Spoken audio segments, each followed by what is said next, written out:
Welcome to Tales from the Waystone, a King Killer Chronicle reread podcast. We are your hosts, Will and Phoenix. Let's get into it.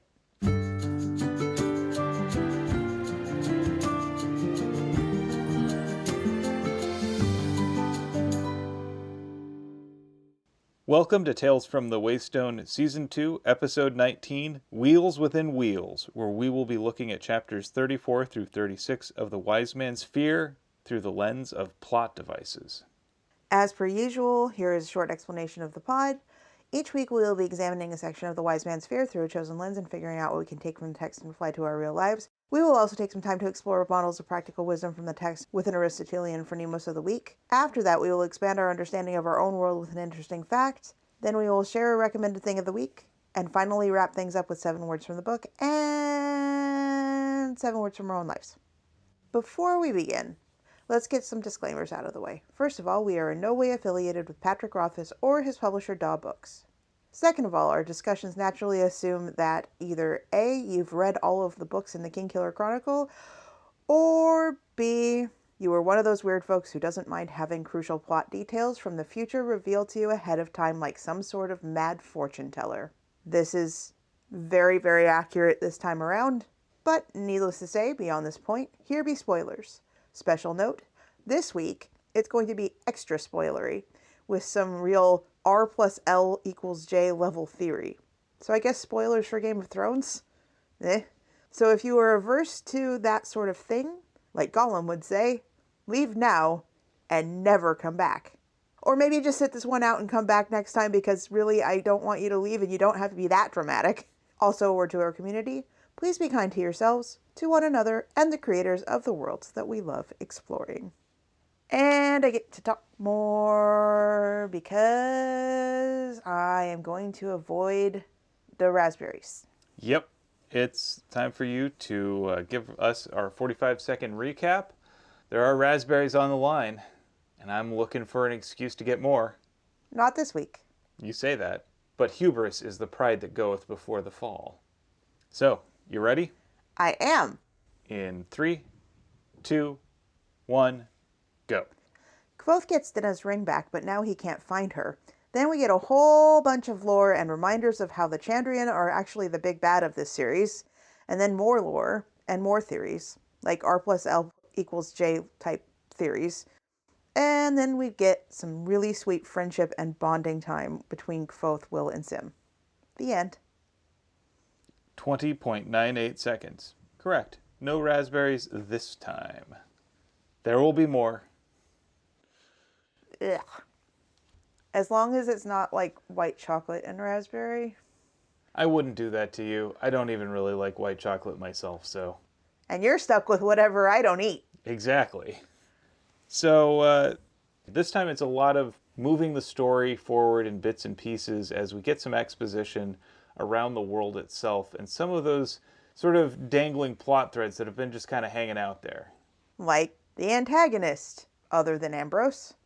Right, because this isn't just Kvothe's college hijinks. Right.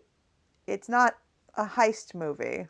Or even just a college comedy. A slobs versus snobs story. We are 288 pages in, and there has been barely a word said about the big bad of the series. But this is also one of our first hints about the big good of the series, which can be sometimes just as terrifying, if not more so. Than the big bad? Yes. Let's start things off here with chapter 34, which is Baubles. This is sort of some wrap-up from the heist where Kvothe goes to the jeweler to turn in the remittance slip to pick up the ring for Denna. The third jeweler that he has gone to try to pick up Denna's ring. Yeah, the jeweler didn't exactly leave their name on this little slip of paper. That's bad graphic design right there. You should be leaving your name, your logo, your number, your address, all of that stuff. How are people supposed to find you? Right? I mean, you got to figure for a guy like Ambrose, who maybe is doing business all over town, how does he keep track of which slip goes where? And if all it says is the description of the ring, I mean, that thing's as good as gone. So, yeah, maybe some bad business decisions on the part of this jeweler. But what I would like to say is that the fact that Kvothe went to multiple jewelers, like this is the third one, that's a very loving act. That he didn't give up after the first one. That he didn't give up after looking at the plethora of places that this ring could exist. I know, and it's not like he has Google Maps handy so he can just find all of the jewelers near me and then just get a convenient route. He has to do some serious digging here. And one of the other things that we get in here is he has to actually pay for the ring itself because Ambrose didn't pay ahead of time, which honestly, that's probably not terribly surprising because the jeweler does not know what the actual bill of work is going to be until the work is done. Not unusual for hourly work like this. So in this case, it's not so much Ambrose being a cheapskate or a jerk face. It's literally not having the information to be able to pay for it. Now, granted, Ambrose did actually pay for it because Kvothe stole the money from Ambrose. Yep. And while he's there, Kvothe also notices a necklace that looks exactly like the one that Denai used to wear. You don't often see an emerald of this cut and quality. It's interesting. He asks the jeweler how much it is, and it's a staggering sum. Right, so much so that Kvothe doesn't even bother telling us. It's a lot. This is also where we get a hint that this is probably how Denna was able to afford that splendid loot case that she had made for him. Which I think right there is a pretty big clue that she thinks the world of him. That's the kind of gift that she doesn't give to just anyone. That's the kind of gift that no one really gives to just anyone. Given that Denna does not exactly have a ton of money, that represents a massive sacrifice on her part. Apparently, the staggering amount that the jeweler paid her could have let her live in Imre comfortably for a year. She wanted to do something nice for Kvothe. Honestly, this is why I think Denna is a better person than a lot of the fandom gives her credit for. Yes. I think that she is probably a better person than even Kvothe gives her credit for. And he loves her. Or at least he thinks he does. He loves the idea of her. Hopefully by now he's starting to actually get to know her and not just his preconception of girl. And so then, of course, he goes to try and find her because he would love to be able to give her ring back to her. Which, again, this is a kind gesture on his part. He does some looking at the place where she said she had dinner, which turns out was just a restaurant, and then gets made to feel bad for keeping her waiting. So the maitre d' or the host or whatever nodded in recognition of the description that Kvothe gives. Dark-haired, lovely, was here the night before. He nodded at that. She waited for a long while, he said. I remember thinking, who would keep a woman like that waiting? The answer is someone who has to rely on the messaging system of Emre in the university. And an illiterate 10-year-old. Yeah, it's one thing if you're able to just send a quick text message for everything. This is a completely different ballgame. So now that we've wrapped up that little section, enter the theories. We move into chapter 35, which is Secrets. We start with Kvothe on his way to the fishery, where he's accosted by Nina, who is a girl that he met in Traben and had given an amulet for protection from demons. It's probably just a random piece of scrap metal, and also it took him a while to place her. She didn't exactly make a huge impression on him, but he made an impression on her. Here we learn that Nina is the one who's been asking after the red-haired wizard, and causing Master Kilvin all that anguish and grief over what Kvothe might be up to. Might be selling. We can understand a little bit of Kilvin's concern here. I mean, it's a little white lie, but it could be really dangerous given some of the forces involved here. Well, regardless, Nina reveals to Kvothe that she has been having dreams about the piece of pottery that she was shown that has depictions of the Chandrian on it. She's been having these intense visions every night and has actually drawn them out on a little strip of vellum so that Kvothe can actually get a look. This strip of vellum being a piece of paper she took out of the Book of the Path and scraped the words off of, except for references to holy figures. Maybe that'll mean something, maybe it won't. But one of the things that we see is a depiction of Cinder. We also, of course, see Haliax with over his head a full moon, a half moon, and a crescent moon. That'll be really important here because the story of Jax that we'll see later on talks about a person courting the moon. He also has two candles, one yellow and the other is gray with a black flame. Then we've got a naked woman, and then one of the Aemir, who Nina considers the most frightening of them. So he is grim of face and he has a red hand. The bloody-handed Aemir. Exactly.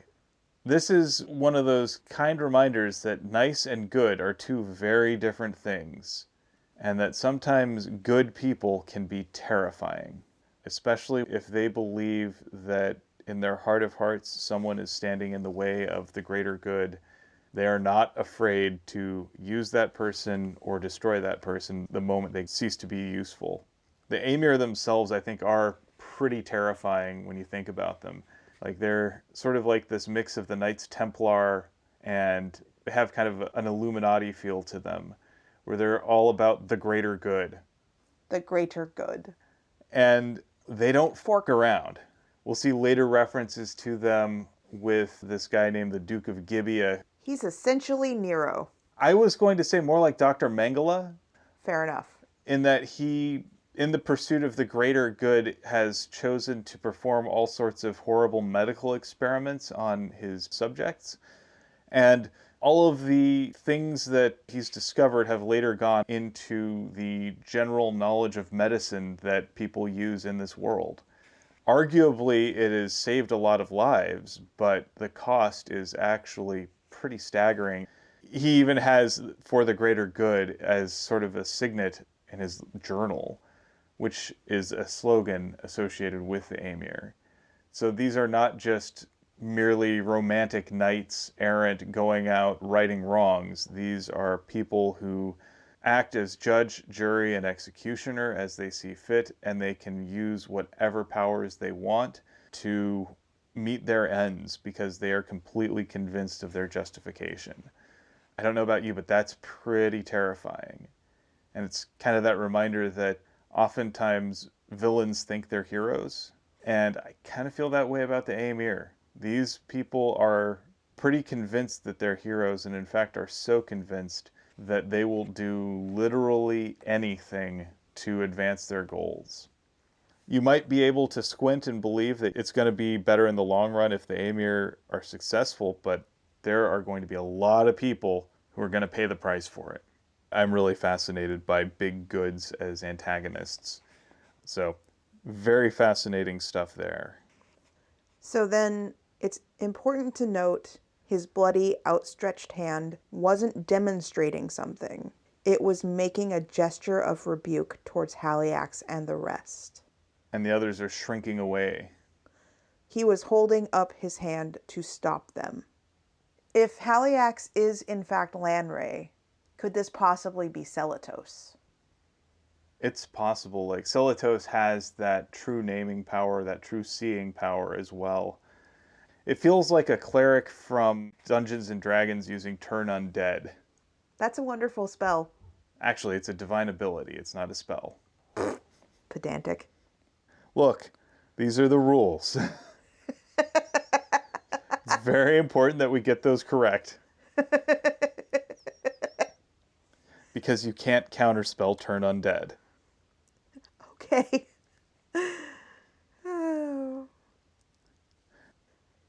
So in talking about the Ciridae, the Aemir, Nina is so disturbed that she shivers and pulls her cloak tightly around herself.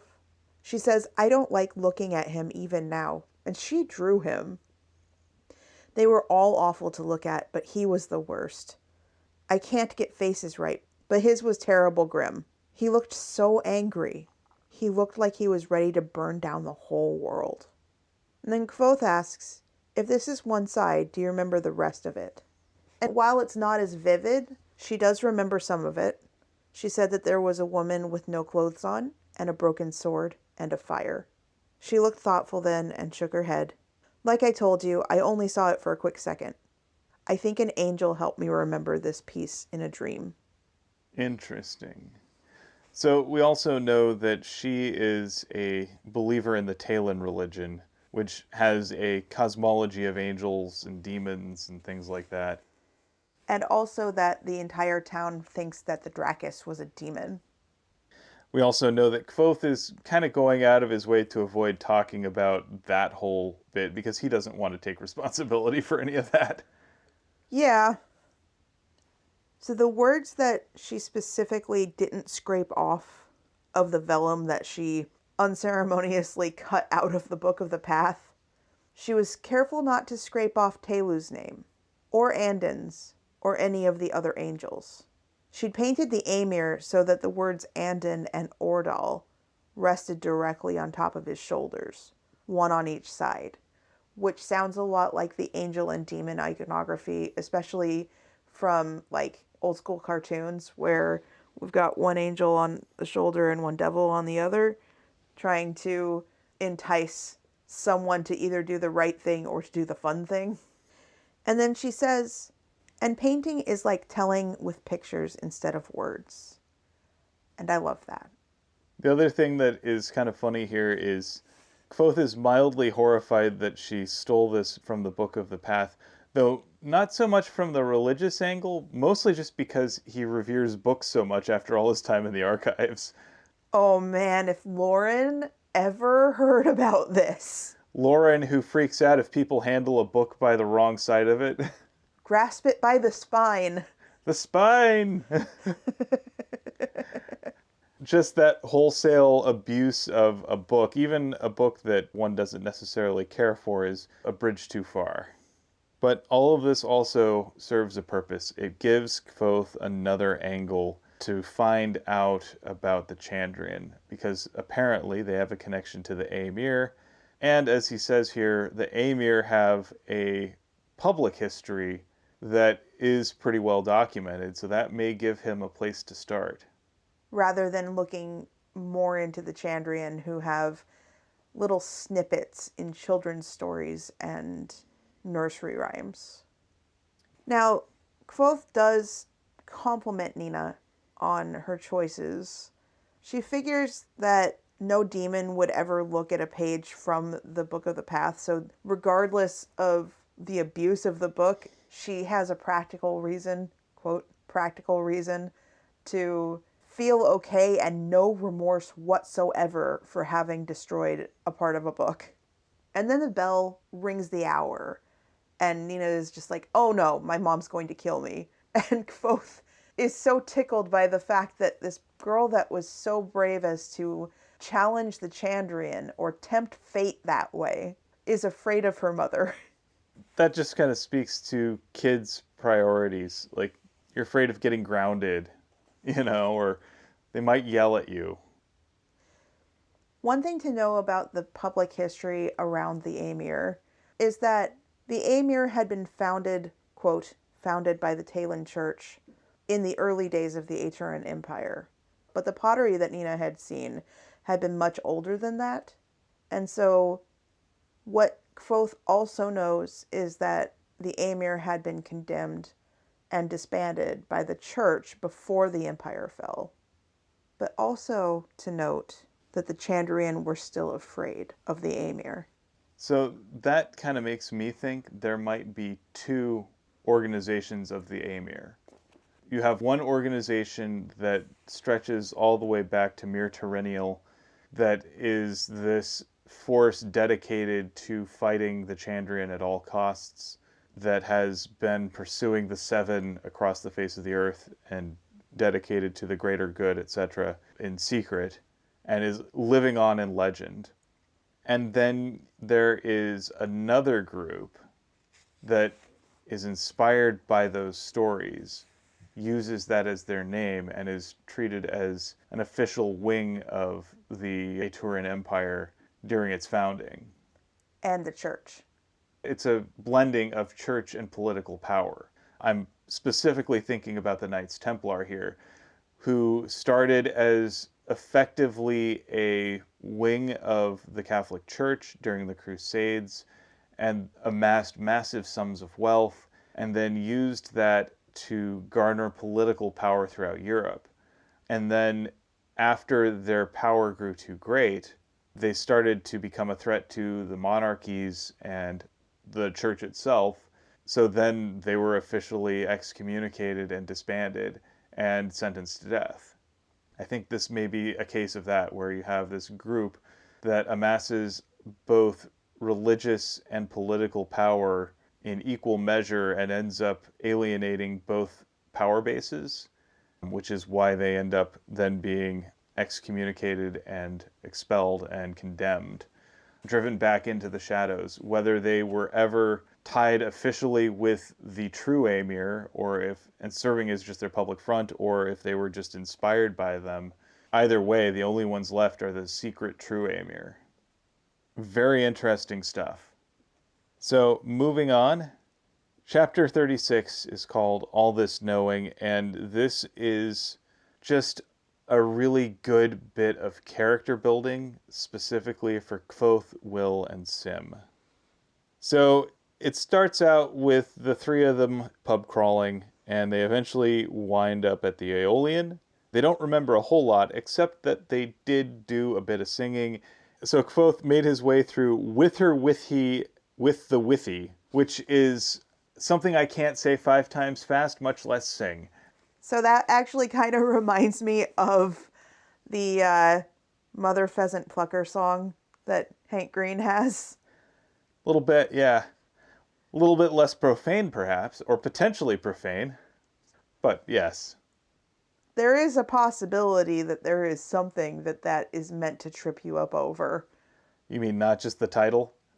I mean, there might be lyrics, but the thing about it is that this song is apparently difficult enough to articulate when sober as a stone, and the audience just lapped it up, which means he was not sober, and he is boasting, and he probably tripped over his tongue so much. So, on their way back, Kvothe immediately freaked out because he doesn't know where his loot is. Where's my loot? Where's my loot? Oh my god, where is it? Where is it? Where is it? And Will and Sim have to remind him that he left it at the Aeolian because he was probably going to trip over it and break it. This is probably one of the wiser decisions Kvothe has made. Especially when drunk off his dash. You kind of get the picture that Stanchion probably provides the service for a lot of his musicians. That would be very nice of him. Just offer to keep the expensive instrument behind the bar for a little while. Probably the safest place in Emre, really. Yeah. So they're on their way to the stone bridge, and they're looking at it rising up over the river, and none of them really feel terribly confident in their ability to remain upright on said bridge.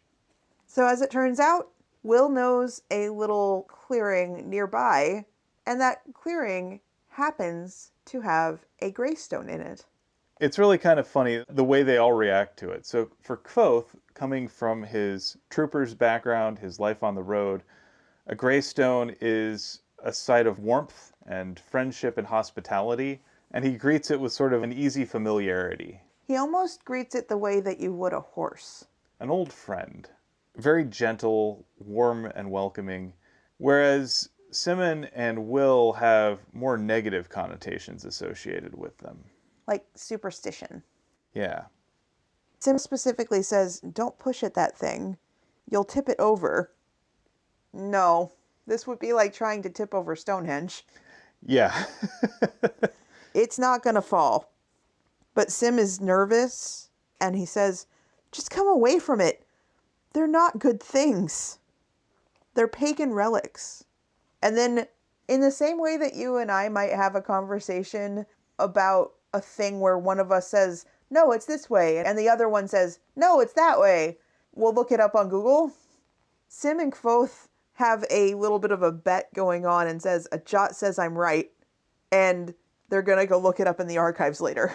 Should they be able to remember this conversation? Though, if Kvothe is telling this to Chronicler, it turns out he probably does remember the conversation, but... And once again, Kvothe asks about his loot, freaking out. Body of God, where's my loot? I really like how Will responds here, where he says, "There is no reason to be ashamed. It is man's nature to dwell on what sits close to his heart." That's something that Will actually says a fair amount. There's no reason to be ashamed. That sort of sense that it's okay to feel how you feel, to accept it, that this is good and normal to feel the way you're feeling. You don't need to feel sad or embarrassed or anything about it. He also talks about how when Kilvin gets a few in him, he obsesses over his new cold sulfur lamp, and that when Lauren gets drunk, he rattles on about proper shelving behavior. Grasp it by the spine. By the spine! Hence my reference earlier. Again, just that very understanding nature that Willem has here, I think, is one of the reasons I like him as a character. And it helps to make peace with some of those warring emotions that Kvothe is feeling. I know when I'm very drunk, oftentimes things feel very heightened. You then feel really embarrassed about it afterwards, or even in the middle of it all. And so having someone to say, no, you're just feeling a thing, and it's okay to feel that thing. Everybody feels things. Having that reminder helps to dull some of that and ease the wild mood swings. Speaking of being embarrassed, though, Kvothe just goes, "Holy crap. Did I sing Tinker Tanner?" And of course, he's worried that he may have sung a verse about the Talon and the sheep, but he didn't. It was a goat in the Talon's cassock. So potentially worse. And he's worried that Stanchion or Diok are going to take his pipes away for having sung such a lewd verse. Though apparently they really enjoyed the ribaldry since everybody was really into it. Yeah. But here we get into a conversation where Kvothe is finally opening up about his past to his friends. He talks about how if his dad had sung something that awful, quote, awful, that his mom would have figuratively made him sleep under the wagon. This is where Sim asks, Kvothe, are you really one of the Ademaru? Because up to this point, it's really just a pejorative that's been slung at him by people that we don't like. Ambrose in particular. At first, Kvothe is a little defensive about this. He says it's not an insult. Here we also find that Simon doesn't hold those connotations. He is just curious about his friend. We also have Willem here again making peace, saying there's no shame in this, it is okay. Well, Kvothe initially says what you hear isn't true. We don't steal children or worship dark gods or anything like that. And Simon said that he never believed any of it. But he said, some of what I've heard has to be true. I've never heard anyone play music the way that you do. Which implies that what Simon has heard also includes the performing aspects. They include the aspects of their culture that Kvothe is intensely proud of. And Kvothe himself will always talk about how only the Ademaru could play a song like this, or one of the Ru could know all the stories of the world. And I think here we've got a little bit of Simon showing just how much he loves Kvothe. Because he's saying, these people are known for playing beautiful music like you. These are people who know stories like you. Are you one of these wonderful people? I think that's really a bit of beautiful friendship here where Simon is really seeing Kvothe as Kvothe, like this core part of himself that up until this point he has kept really buried and that only really comes out in him when he's insulted or when he's wrathful. But here we have someone who is seeing this part of who he is and reacting not with fear or anger or hostility, but curiosity and wonder. And here it's also where Kvothe kind of lets go some of that gate of forgetfulness. He lets that open for the first time in years at this point. and he starts thinking about the song that actually got his father sleeping under the wagon. He says, "It wasn't actually for singing Tinker Tanner. It was a song that my father had written about my mother." And then he said her name for the first time since her death. I'm going to read this song. I don't know what the tune is like, so feel free to make one up in your head. I'm not going to try. So this is called Lorien, and there's a lot packed into this. Dark Lorien, Arladin's wife, has a face like the blade of a knife, has a voice like a prickle-brown burr, but can tally a sum like a money-lender. My sweet Tally cannot cook, but she keeps a tidy ledger-book. For all her faults I do confess, it's worth my life to make my wife not tally a lot less. So, for all of you theory crafters, if you don't know this already, work out how not tally a lot less sounds. Natalia Lockless. Yep. Lorien almost certainly is Natalia Lockless. And we will learn more about her, her sister, the family, everything once Kvothe leaves the university. And it also hints that Kvothe has some of this noble parentage. He most certainly is somewhere in the line of succession for the throne. And heir to a vast sum of money and power. Potentially. All of that assumes that Natalia Lockless wasn't excommunicated when she joined the Rue. True. They make it sound like she was functionally dead at that point, as far as the family was concerned. As far as the lineage was concerned, too. So let's break down a little more. It wasn't because of the words, the has a face like the blade of a knife, or has a voice like a prickle brown burr, that made Lorien, or Natalia, what have you, make Arladin sleep under the wagon. It was the awful meter. I think this really kind of gets to that gentle teasing relationship that the two of them had, where she expects more of him if he's going to make a teasing song about her. She deserves something that sounds a little better, that rolls off the tongue more naturally, that fits into a song structure better. Moving on, it's obvious, and Kvothe knows it's obvious, that he has no family. Anyone that knew him would know that he didn't come from a secure place or a family at this point, especially like that he's been on his own for a while. And Simmons, being the kind and gentle person that we know he is, the loving friend, gently pushes the conversation into safer territory. He says, "In Ator, we sleep in the kennels when our wives are angry." And then Willem mutters something in Siaru. And we find out that Kvothe has actually gotten a little bit better at Siaru. And can translate enough to know that Will said that men sleep next to the fire when their wives are angry. With the implication is that no matter where you go, it is the wife who controls the bed. Not an unpleasant thought, Will said, depending on the woman. And then they start getting into conversations about women that they like, including Fela. At this point, we see that even as we, the audience, recognize that Fela pretty clearly likes Simon and he likes her back, Simon's still a little insecure and is convinced that she's probably way out of his league and he doesn't have a hope with her. Or at least he's pretending that way. It may also be something that is him trying to convince himself not to get his hopes up, because he is a modest sort.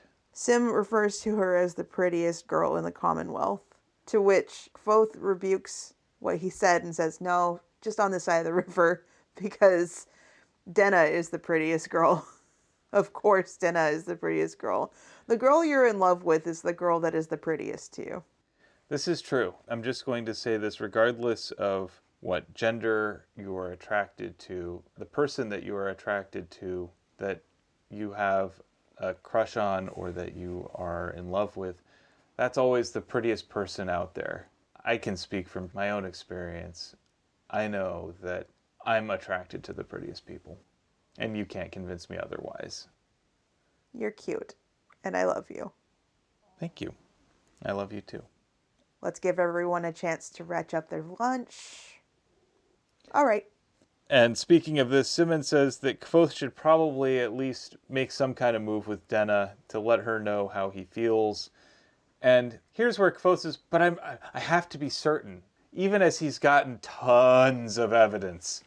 The loot case just being the latest of it? Right. I mean, there is a lot of evidence that his relationship with Denna is very different from all of the other relationships that she has. I will say, though, I do actually appreciate that he said he'd rather be her friend. He doesn't want to take the risk of making things awkward or pressuring her. He'd rather be her friend. And I think that he genuinely means it. And I don't think that that is that mythical friend zone. I think he genuinely actually would rather be her friend than take the risk of losing any relationship with her. And I think there is something to be said for allowing a friendship to grow into a romance because it does happen. You know, you can have a situation where two people build a close friendship that blossoms into romance and it becomes that much more fertile because of that friendship. It can be scary to make that jump, to try to make that jump, because there is always the risk that it's going to change things, or maybe we discover that we're not as compatible as we thought we were. I mean, there is always a risk, and craving certainty is maybe not always the right way to go here. I mean, because there's no guarantees in anything. Kvothe even says, all I want is a clear sign. And I'm pretty sure that all the clear signs have been beating him across the head. Yeah, like I don't know what more kind of clear sign he could be looking for. Denna just coming out right and saying, hey, Kvothe, I love you. I mean, she's said as much with all of her actions, all of her words. You can tell, like, they actually mean something deep to her. And not even just in a friend way. Like, I think she would be very happy to make that next step. Now, granted, I'm also willing to believe that a relationship between them might not look like a traditional romantic relationship because she has to rely on being a courtesan for her living, which means that traditional monogamy may not be an option. Holding sex as kind of a precious, only with Kvothe thing might not be a thing she is able to do. Right. But it is definitely clear that there is an element of intimacy in their relationship that she does not have with her clients because she does not treat their relationship in a transactional fashion. There is nothing that she can gain by having Kvothe in her life save the emotional benefits that he gives her by being himself. I think that's pretty special. That actually means a lot, and Kvothe is definitely cautious because he doesn't want to lose that. But I think a little bit of boldness would probably do him well. I'm going to say that it's probably refreshing for Denna to have a person she can just be her with. That she doesn't have to put on this mask that comes along with her being a courtesan, with her pretending to be part of the upper echelons, while everyone is well aware that that is not where she technically, quote, belongs. But Will to the rescue, and I want a magical horse that fits in my pocket, and a ring of red amber that gives me power over demons, and an endless supply of cake. Yeah, like I say, Kvothe is craving certainty for this, and certainty just does not exist. I mean, if you look at the scientific method, all we can get is pretty close, but we can never get 100% certainty on anything. And we can get a lot out of that pretty close. And I think Kvothe needs to maybe accept that. There was another moment of comfortable quiet.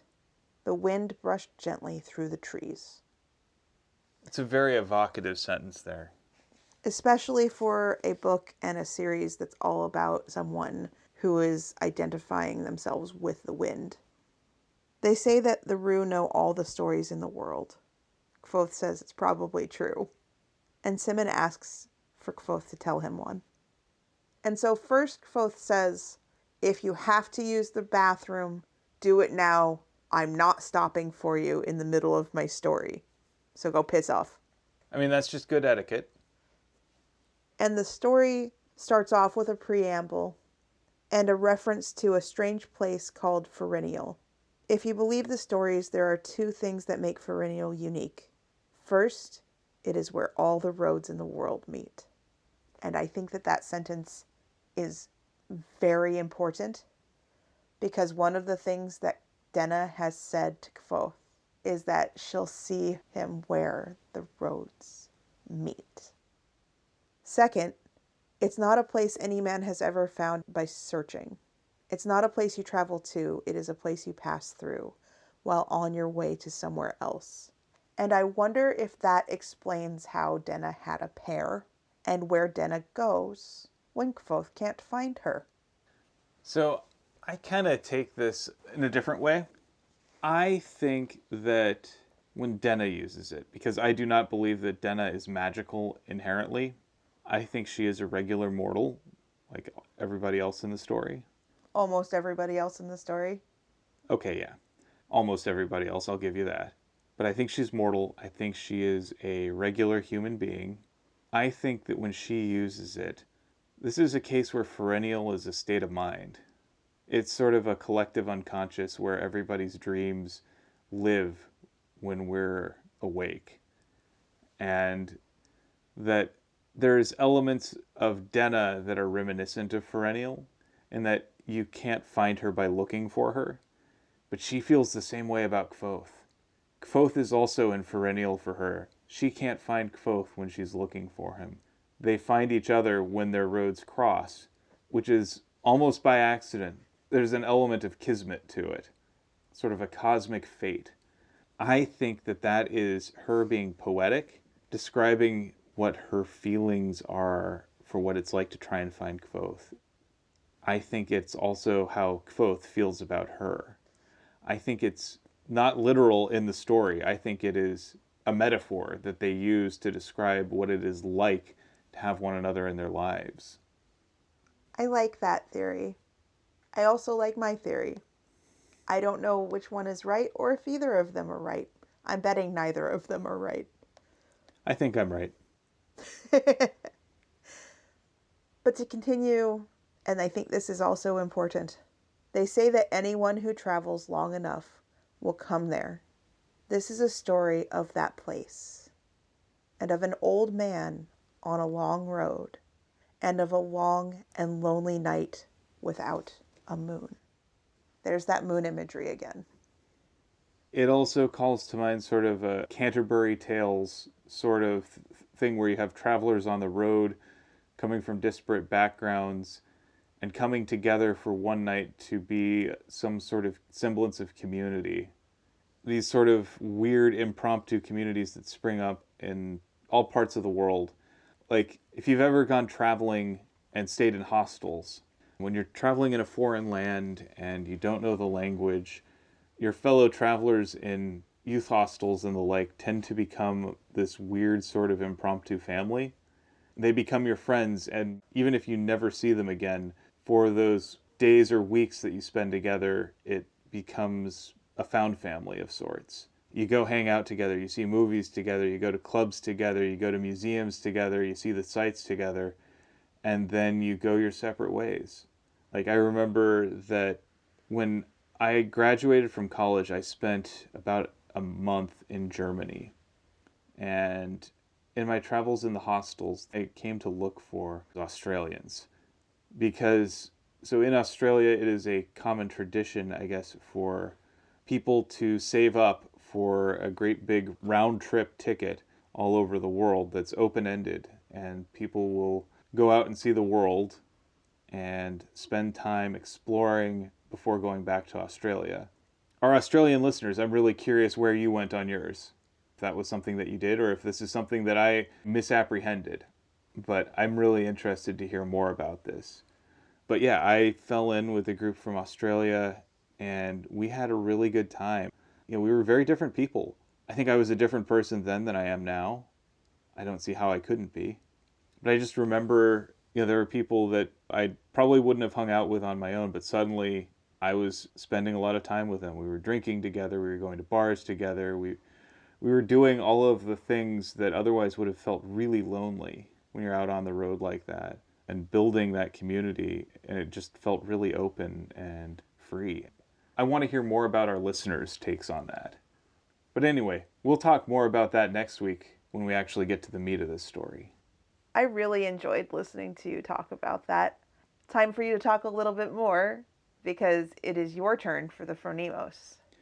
So, I actually went for the Will and Sim double act because they both have some strong elements this week and they play well in tandem with one another. Sim is, of course, unfailingly kind here. He is asking Kvothe to share his gifts. He is encouraging Kvothe to reconnect with an important part of his past that he doesn't often like to think of. And he is wanting to get to know his friend more. And then we've also got Will, who is providing that very grounded, practical approach to everything and encouraging people to accept how they feel and to just live in the moment. There's no shame in that, he says multiple times throughout all of this. And I really love that approach to emotional honesty, that approach to just owning your feelings and owning what they mean. Instead of feeling bad about feeling bad, just accept that you feel bad. It's okay to feel bad sometimes. It's natural, it is part of life, and learning to accept when things are bad helps us to, maybe find some sort of path forward. And so I really like that Will is encouraging Kvothe to accept that, yeah, he's a little drunk, he's worried about his loot. It's okay. He doesn't have to be holding himself up to the standard of perfection. That it's okay for him to admit that he cares about something or someone. That's pretty smart. Meanwhile, we've got Simon doing the math about how Kvothe's relationship with Denna is going. Like, he went through the mother of all grand gestures here, and she's done a few for him. If that's not enough for him to infer that there's something special between the two of them that is perhaps deeper than just mere friendship, this is something really deep and important. I don't want you to say mere friendship, All right. though. Okay, yeah, you're right. There's something more than them being regular friends, but like a real deep friendship, something that is more than just a simple fling or romance, that there is something to their relationship that has an element of fate to it. And he's encouraging Kvothe to own that, accept that, and recognize that what they have is special. To say that they're just friends is, I mean, they are friends, but their friendship is deeper than the friendship that Kvothe has with even Will and Sim, which is a pretty good friendship. There is clearly something between them that is pulling them together, and Kvothe can only keep himself at a remove for so long.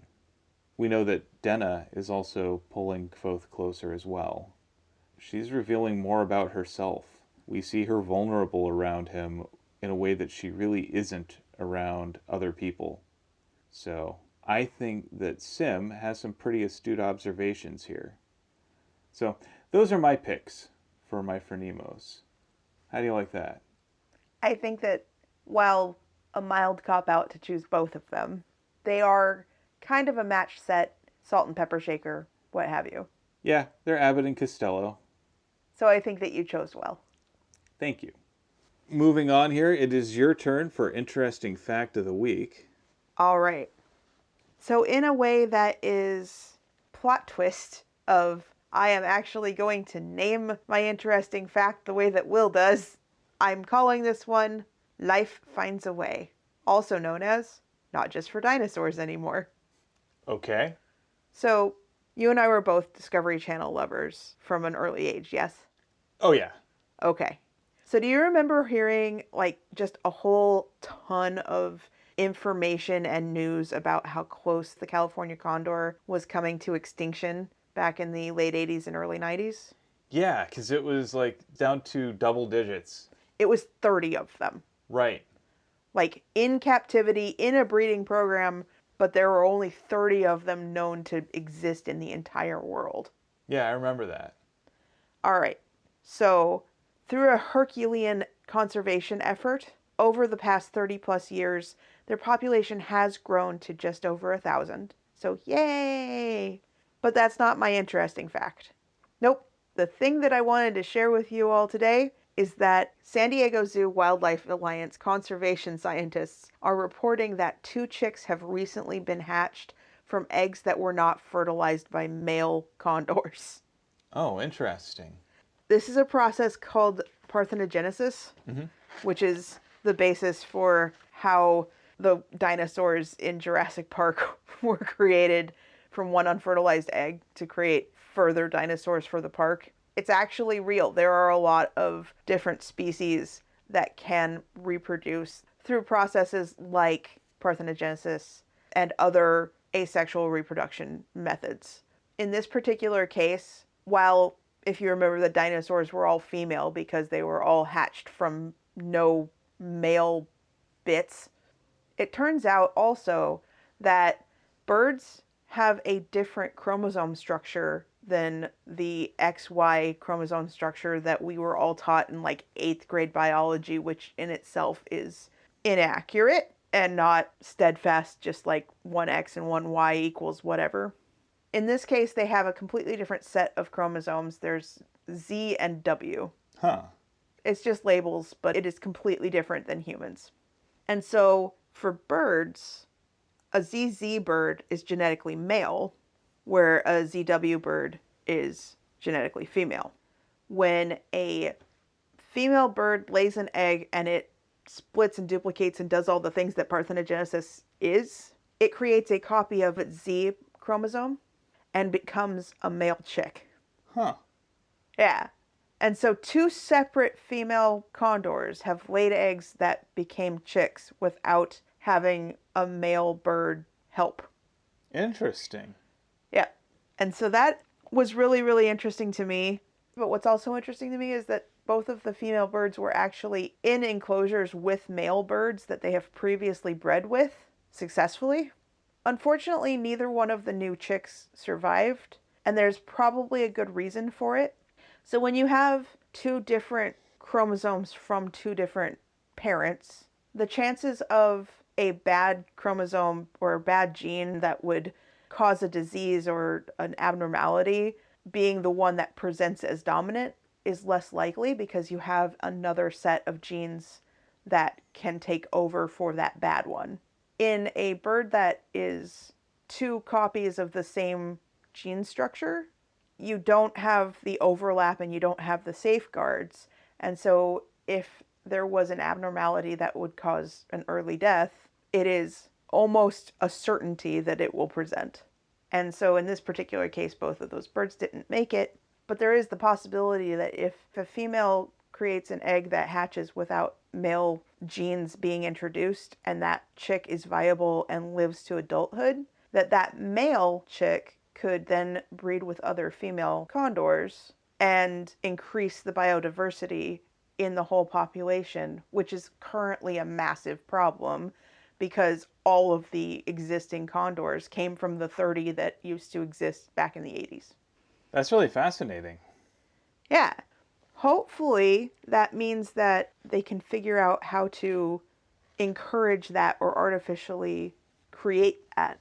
That's really cool. I'm really interested in all that. That's a really interesting genetic quirk that happens there. And it's a reminder that life is a lot more complex than, 8th grade biology would have you believe. Absolutely true.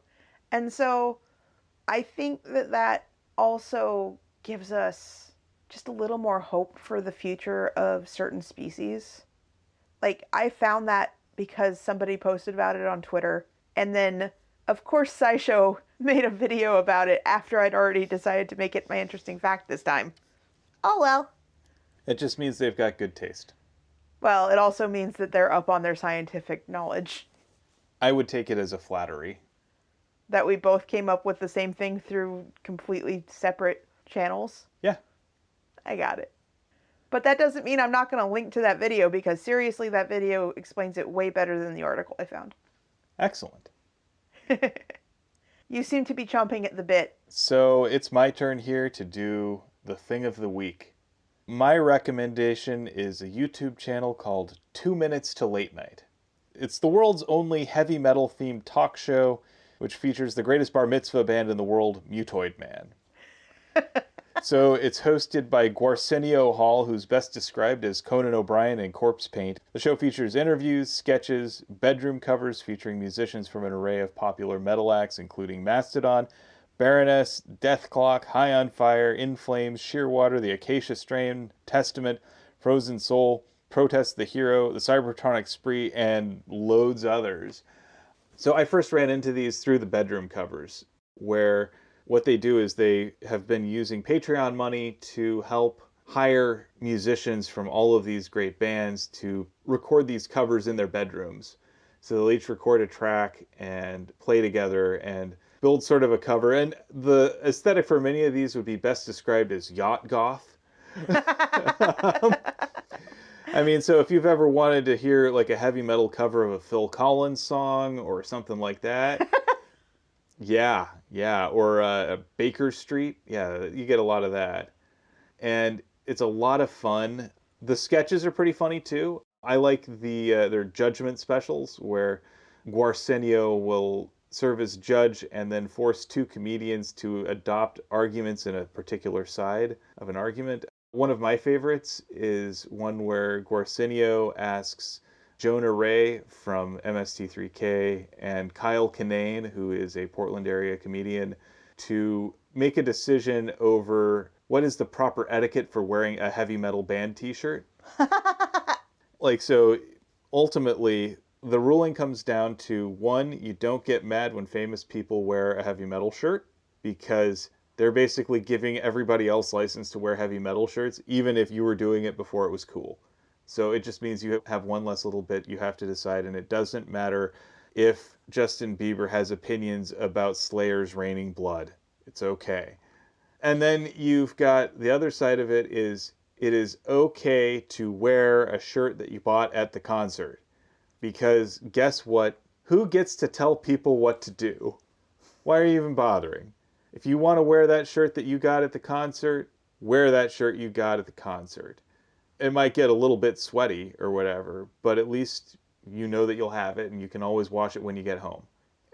And I'm here for that sort of thing, and I also just absolutely love listening to these guys just go back and forth over trying to figure out this, because they aren't allowed to pick their positions. They're just forced to defend a position. And then Guarsenio judges on it. But yeah, it's a lot of fun. The musicians are great. The sketches are funny. And the attitude is generally that metal, as seriously as it takes itself, is inherently silly. It's also fun. And so let's embrace that silliness, that fun, and maybe not be quite so grim about it all. I mean, if you look at a lot of musicians, like they're actually a lot more laid back and funny than their onstage personas might have you believe. And this really lets them embrace that. It's just a lot of fun. So that's going to be my recommendation. I like it. You've shown me a couple of the covers, and I think that they're awesome. I think probably one of my favorites is their cover of Jane by Jefferson Starship, because they just go around in full, like, Wet Hot American Summer Drag. It's so much fun. And that song also just is a banger, period. Like, even the original is awesome, and the metal version even more so. So, give it a listen, folks. This one I highly recommend too, yes. So now it is time for us to get to our 7 words. You have 7 words from the book? Indeed. I had a couple that I liked. So I have All I Want is a Clear Sign. And then I have The Wind Brushed Gently Through the Trees. But the one that I ultimately picked is Such is the Way the World Works, which is one of those statements of acceptance that reality doesn't always work the way we want it to, and that's okay. And there are a few others, but I didn't catch those as much. I don't think we had a lot that really stood out this time. There might be some in the poem. I wasn't counting. Eh. Will's going around and counting them on his fingers. I don't think it matters as much Yeah. because I really like the words that you chose. Thank you. So you have words from life. What did you choose? We actually workshopped this a little bit because about a week ago, Will took me on a lovely picnic, which was probably on the last nice, non rainy Pacific Northwest day that we could enjoy such things at our local park. And oh my goodness, it was windy as Fork. but it was delightful and wonderful. And if you want to see some of the results of the wind and what it did to my books, follow us on Instagram at Waystone Pod. I'm not ashamed to plug my own stuff. I mean, they're good photos and videos, so check them out anyway. And it was fun. I loved it. And you looked at me and you said something that wasn't 7 words, but we have workshopped it so that we now have a 7 word sentence that sums up our experience at this picnic. It's like picnicking in the questioning hall. And while we were workshopping this, of course, I looked over at you and I'm like, wait a second. So if we turn picnic, which is a noun, into a verb, then does it have a K in it somewhere? And Will is like, no. And then he says, look, this is English. Sense making is optional. And while you could think that that's 8 words, I am hyphenating sense making, so it is 1 word, so now it is a 7 word sentence. Haha. But I was very happy and charmed by the fact that you took me out on a picnic. Me too. Had a lot of fun with that. And we both needed it too. We needed to get out of the house. Pacific Northwest winters and late falls can be a little bit oppressive. Very gray, very wet. You have to make hay while the sun shines. Even if the wind is threatening to take your book and spread it all over the park. Well, with that, I would like to thank you for potting with me. Thank you for potting with me. And thank you for listening to Tales from the Waystone. Join us next time on Tales from the Waystone as we cover chapters 37 through 38 of The Wise Man's Fear through the lens of Afterglow. We would like to extend a huge thank you to our friend Shawnee Jang for our theme music. And many thanks to Patrick Rothfuss for creating a world that we've enjoyed exploring. Audio production, editing, and social media coordination, courtesy of me, Phoenix McCullough. Writing and project management, courtesy of me, Will McCullough. If you would like to help support us and you have the means to do so, please consider becoming a patron on our Patreon page, patreon.com/waystonepod, where you can get access to our show notes, early access to the pod, other bonus pods, and artwork, and other exciting items. And as always, here's to one more day above the roses. So one more day above the roses. Ding! You know what's really funny to me? This is a podcast. This is an audio medium, and yet we still do this motion each time. And this being clinking glasses. Yeah, we make the glass clink motion. Every time. Every time.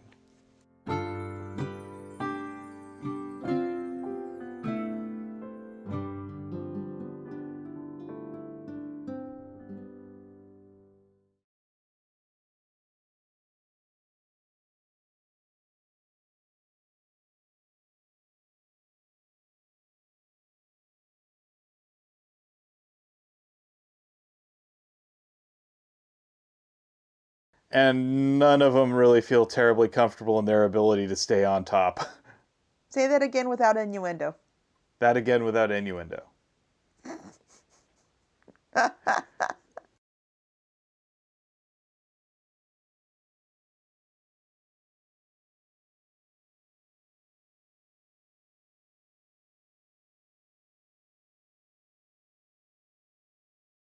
All right. It's theory time. So, before we get started on actual recording proper, there are actually 2 bits of theory that I think we need to cover. All right. First of all, we get some big clues about the Amir. Yes. So that's a major thing right there. Uh-huh. And I think we need to talk about that. And then we also need to talk about Foth's parentage. Those are 2 major bits. And I also think, even as we talk about that, though, the really important bit that I really come back to is this is one of the rare moments that Kvothe actually shows vulnerability to Will and Sim. Yes, I do And want to cover that. and I think that that is beautiful, and it is also really cool how they talk to Kvothe's insecurities and how they approach them. So I think that's something we want to make sure that we talk about a lot, because that's the meat and potatoes. That's what keeps me coming back to this story. I agree. I think that the tidbits of lore and theory and mystery are enticing, but they're not really the thing that makes me come back to the story. Yeah. They're seasoning, but they are not the special sauce. It's the characters that really make it work. The characters and Patrick Rothfuss's writing. His prose and his ability to communicate music through a written language. His poetry, his ability to speak to the soul.